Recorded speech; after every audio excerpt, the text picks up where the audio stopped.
Let's kind of get into one of the first things that we always do when we have a guest on, talk about your upbringing. I've had the pleasure of learning a little bit about it, but would love for the audience to see and hear exactly what type of upbringing created this amazing man I sit in front of right now. Wow.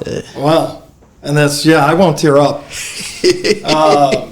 Anyways, no, my upbringing, I grew up Arizona, born and raised, like third generation, which is rare for Arizona if you know much about the state. So grew up blue collar. Dad worked for the phone company. Probably got my work ethic from him because he worked triple time every weekend trying to make ends meet. My mom worked for American Express, actually. Had an office there. So blue collar, normal kind of kid life, wrestled. A few times state champion there, throw it in there, but just throw it in there. Threw it in there. But when you're in the fourth grade and weighed, what did I weigh? 34 pounds or something like that. I was wrestling kids that were in like first grade. So I was always tiny, like really, really tiny. So I wrestled up until the sixth grade, regional state champions. But again, I was the highest weight I ever wrestled was 60 pounds. So, basically 60 pounds between 6th and 7th grade. So I was wrestling little kids. It really wasn't that hard until I went to the Western Regionals and there was more kids my size at my age. You found out there's more kids out there. That had skill because I just walked through, right, on that kind of stuff because I use my age and knowledge. Got into motorcycles in about 76. Again, blue collar, going to the dunes. Good life, good upbringing, a lot of schools, loving parents, sister, all that was good, decent home life, can't complain too much. All kind of stopped when I was about 13, parents got divorced, changed my world a little bit. Actually lived with my dad because I was racing, and again, back to the work ethic, but unfortunately, single father, working 65 hours, I had to grow up pretty damn fast. And so I was racing bikes, it was my passion. And just kind of did that. Lived pretty, I don't want to say broke, but we didn't have a lot of money. Living in a tough neighborhood, not a lot going on. Spending every penny my dad made on bikes and what I worked since I was 11. So doing block wall fence footings since I was 11, because it's that was my babysitter as a kid. Had to work my ass off. So I'm allowed to cuss on this. You are absolutely allowed to curse. I had to work my ass off. And all the money I got went into my bikes and stuff. And that was going well. Didn't really care about school. You and I talked in California. The thing for me was drugs weren't a thing back then. Marijuana was, but drugs weren't a thing back then. So the steroids and all those things that the football, baseball, all those guys, I didn't even know it existed. So... And I think I joke. I think I told you if I would have known, I would have. I would have traded 30 years of life for healed up injury because in motorcycles you get busted up a lot. Yeah. So I broke my first femur when I was 12. Damn. Collarbones, ribs, scars on the heart, fingers, nose, all that. I've broken 23 bones, 10 concussions.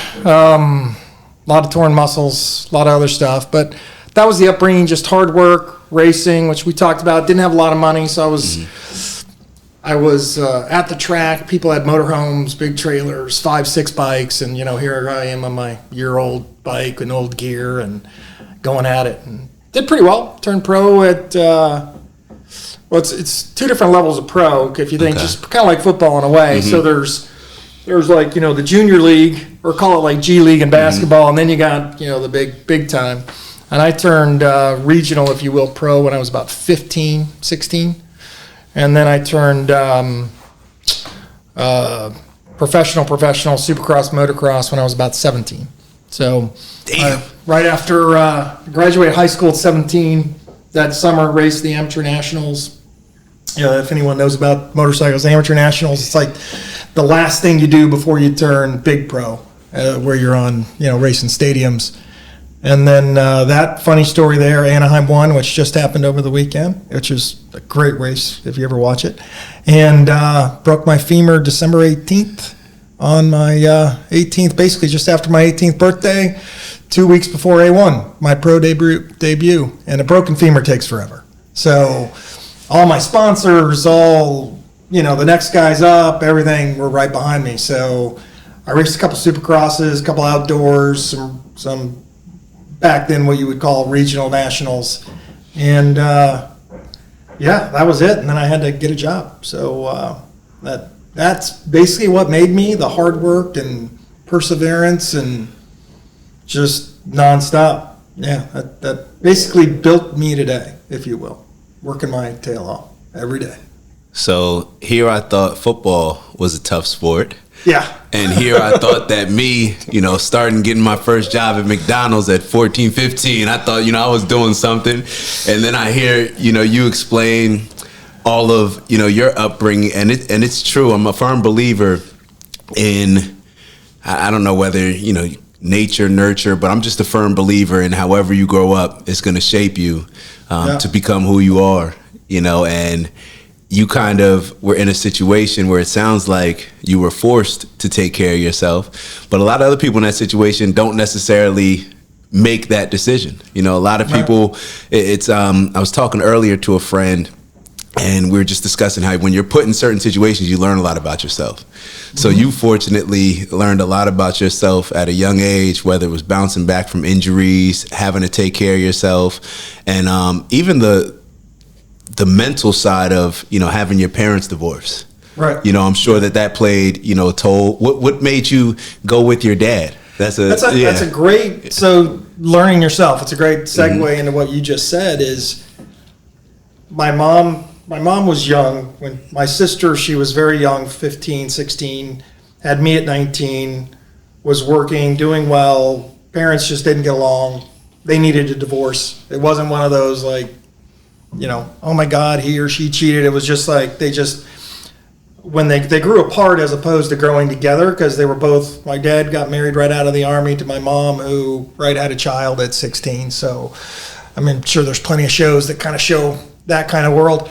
And so they were getting divorced, and my mom was 32, so she was young. And it was one of those, I knew I wanted to race. I knew if I went with my mom, she wasn't going to be able to afford it. When she didn't have a truck, she wasn't going to be able to get me bikes, wasn't going to take me to the track. It wasn't her thing. And I knew that I wouldn't be disciplined, right, with my mom. At that young age, you could just feel it. I knew it. I have an older sister that had a little rough childhood, if you will. And that's what happens when your mom is, 16 when you're born, and you build your life stuff at an early age and what you're going to do. My sister's great now, by the way. But I just I'm not going to be successful if I go with my mom. I'm not going to get my joy, if you will, if I go with my mom.